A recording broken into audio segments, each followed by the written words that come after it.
সালাতের আহকাম। সালাত শুরুর পূর্বে 7টি ফরজ কাজ সম্পন্ন করতে হয়। এগুলোকে সালাতের আহকাম বলা হয়। আহকাম 7টি হলো: শরীর পাক করা, কাপড় পাক করা, সালাতের স্থান পাক হওয়া, সতর আবৃত রাখা, কেবলামুখী হয়ে দাঁড়ানো, নিয়ত করা, ওয়াক্তমতো সালাত আদায় করা। সালাতের আরকান। সালাতের ভেতরে 6টি ফরজ রয়েছে। এগুলোকে সালাতের আরকান বলা হয়। আরকান 6টি হলো: তাকবীরে তাহরিমা বলা, কিয়াম করা, কিরাত পড়া, রুকু করা, সেজদা করা, শেষ বৈঠক।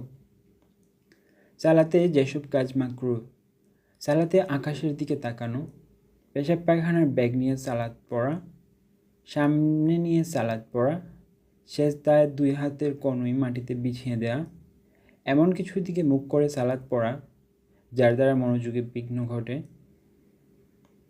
কাপড়, রুমাল ইত্যাদি গলায় ঝুলিয়ে সালাত পড়া, ঘুমের চাপ নিয়ে সালাত পড়া, সালাতের জন্য বিশেষ স্থান নির্ধারণ করা, কোনো সূরাকে বিশেষভাবে কোনো সালাতের জন্য নির্দিষ্ট করে রাখা, সালাতের মধ্যে আঙ্গুল মটকানো অথবা এক হাতের আঙ্গুল অন্য হাতের আঙ্গুলের মাঝে প্রবেশ করানো, ঘন ঘন বা তাড়াতাড়ি সেজদা করা।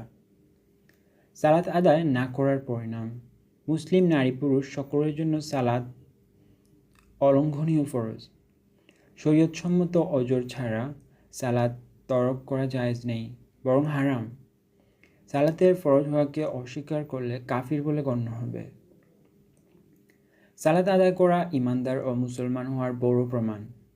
রাসূল কারীম সাল্লাল্লাহু আলাইহি ওয়াসাল্লাম ইরশাদ করেন, আল্লাহর বান্দা, কুফর এবং শিরকের মাঝে পার্থক্য হচ্ছে সালাত তরক করা। সালাত তরককারী কিয়ামতের দিন চরমভাবে লাঞ্ছিত ও অপদস্থ হবে। এ সম্পর্কে কোরআন মাজিদে ইরশাদ হয়েছে, স্মরণ করুন সেই চরম সংকটের দিনের কথা, যেদিন তাদেরকে আহ্বান করা হবে সেজদা করার জন্য, কিন্তু তারা তা করতে সক্ষম হবে না।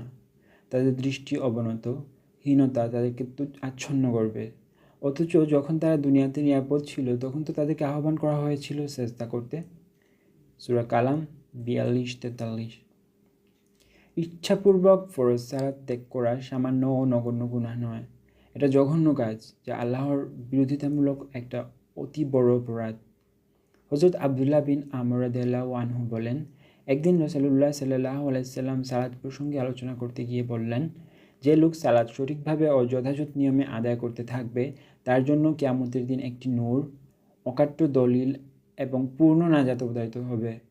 আর যে লোক সালাত সঠিকভাবে আদায় করবে না তার জন্য নূর, অকাট্য দলিল এবং মুক্তি কিছুই হবে না, বরং কিয়ামতের দিন তার পরিণতি হবে করুন, ফেরাউন, হামান ও উবাই ইবনে খালাফের মতো। মুসনাদে আহমদ। যার উপর সালাত ফরজ হয়। সালাত ফরজ হওয়ার শর্ত 5টি, যথা: মুসলমান হওয়া, প্রাপ্তবয়স্ক হওয়া। ছেলে মেয়েদের 7 বছর বয়স হলে তাদেরকে সালাতে অভ্যস্ত করে তোলা পিতামাতার উপর ওয়াজিব। 10 বছর বয়সে যদি ছেলে মেয়ে সালাত আদায় না করে প্রথমে বোঝানোর চেষ্টা করতে হবে। যদি তাতেও কোনো পরিবর্তন না হয় তবে কঠোরতা অবলম্বন করে হলেও সালাত পড়াতে হবে। সুস্থ মস্তিষ্ক সম্পন্ন হওয়া, মহিলাদের অপবিত্রতা থেকে পবিত্র হওয়া, সালাতের ওয়াক্ত হওয়া, কাফির মুসলমান হলে, নাবালিগ বালিগ হলে, পাগল সুস্থ হলে এবং মহিলারা অপবিত্রতা থেকে মুদ্দতপূর্ণ হয়ে পবিত্র হওয়ার পর কোনো সালাতের তাকবীরে তাহরিমা বাঁধতে পারে এতটুকু সময় বাকি থাকলে সে ওয়াক্তের সালাত আদায় করা তাদের উপর ফরজ। রুগ্ন, খুঁড়া, আতুর, বুবা, বধির যে অবস্থায় আছে তাকে সে অবস্থায়ই সালাত আদায় করতে হবে। বালক বালিকার সালাত। অপ্রাপ্তবয়স্ক বালক ও বালিকার উপর সালাত ফরজ নয়, তবে তাদেরকে ফরজ আদায়ে অভ্যস্ত করে তোলা মা বাবা অভিভাবকের উপর ফরজ। 7 বছর বয়সে উপনীত হলে তাদেরকে সালাতে অভ্যস্ত করতে হবে। এ সময় আদর যত্ন করে ছেলেদেরকে পিতা এবং মেয়েদেরকে মাতা নিজেদের সাথে রেখে সালাতের তালিম দিতে হবে। 10 বছর বয়সের সময় ছেলে বা মেয়ে সালাত আদায় করতে না চাইলে জোর করে হলেও সালাতে হাজির করতে হবে। প্রয়োজনে কঠোরতা অবলম্বন করে সালাতে অভ্যস্ত করতেই হবে।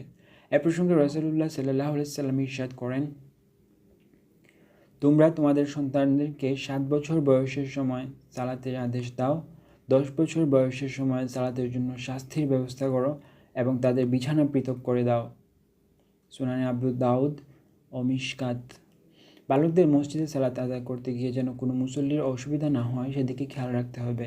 জামাতে সালাত আদায় করার সময় বালকরা বড়দের সাথে দাঁড়াবে না, পিছনের কাতারে বা পাশে দাঁড়াবে। জামাত যদি শুরু হয়, বালক যদি নিয়ত করে ফেলে, এমতাবস্থায় তাকে পেছনে টেনে আনা জায়েজ নেই।